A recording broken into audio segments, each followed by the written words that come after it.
সময়কে পেছনে ফেলে ইতিহাসের অজানা পথ ধরে স্বাগতম জানাই আমাদের পডকাস্টে, যেখানে অতীত বেঁচে ওঠে গল্প। তাই চেনা ইতিহাসের আড়ালে লুকিয়ে থাকা অজানা অধ্যায়গুলোকে উন্মোচন করে আপনাদেরকে জানাবো আমাদের ইতিহাসে সেই না বলা কথাগুলো। তাই শুনতে থাকুন আমাদের পডকাস্ট থুরি পাস্টকাস্ট।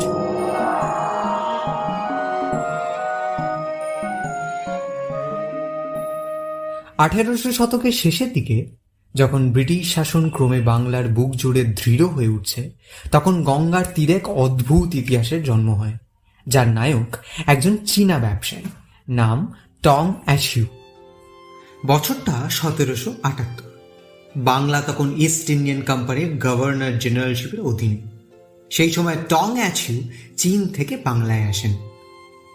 তিনি ছিলেন মূলত ক্যান্টনের মানুষ, পেশায় চীনামাটির বাসন, চা ও চিনির ব্যবসায়ী।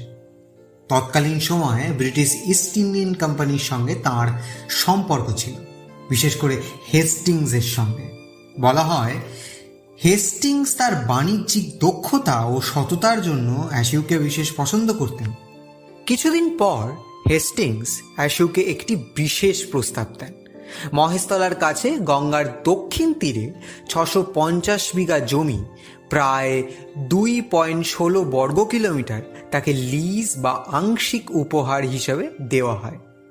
আনুষ্ঠানিক নথিতে দেখা যায় জমি কেনা বা পাওয়ার বিনিময়ে অ্যাশিউকে প্রায় 45 টাকা মূল্যের অর্থ প্রদান করেছিলেন, যা তখনকার সময় বেশ বড় অঙ্ক।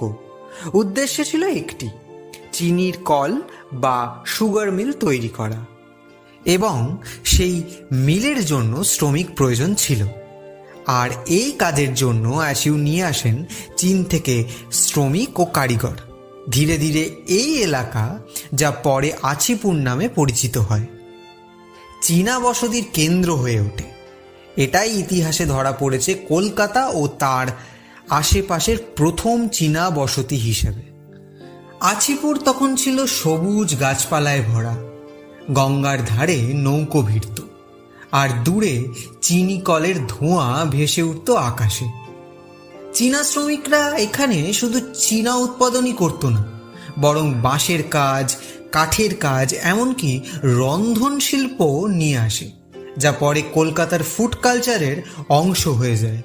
কিন্তু কি জানেন তো, ইতিহাসের সুখের অধ্যায় দীর্ঘস্থায়ী হয়নি। কিছুদিন পর টং অ্যাশিউ মৃত্যুবরণ করেন। বলা হয় তার মৃত্যুর পর তার ব্যবসা আর আগের মতো চালানো যায়নি। অনেক চীনা শ্রমিক কলকাতার কেন্দ্রে চলে যান এবং ধীরে ধীরে টেরিটি বাজার ও পরে ট্যাংরা হয়ে ওঠে নতুন চীনা কমিউনিটির কেন্দ্র। তবে আজও মহেশতলার আছিপুরে দাঁড়িয়ে আছে টং অ্যাশিউয়ের স্মৃতিসৌধ এবং একটি ছোট্ট সমাধি চীনা স্থাপত্যশৈলীতে নির্মিত। প্রতি বছর চীনা নববর্ষের সময় কলকাতার চীনা সম্প্রদায় এখানে আসে, ধূপ জ্বালায়, শ্রদ্ধা জানায় আর মনে করে এখানেই ছিল তাদের পূর্বপুরুষদের প্রথম পদচিহ্ন। তাই আমার পডকাস্টের নায়ক টং অ্যাশিউ শুধু একজন ব্যবসায়ী ছিলেন না, তিনি ছিলেন দুই সংস্কৃতির মধ্যে সেতুবন্ধন, যিনি কলকাতার ইতিহাসে এমন এক অধ্যায় রেখে গেছেন। ইতিহাসের ধুলো জমা পৃষ্ঠাগুলোতে অনেক গল্প লুকিয়ে আছে, আমরা সেগুলো খুঁজে আনছি আপনাদের জন্য। ভালো লাগলে আমাদের ফেসবুক এবং স্পটিফাই চ্যানেল ফলো, লাইক আর ছড়িয়ে দিন আপনার প্রিয় মানুষদের।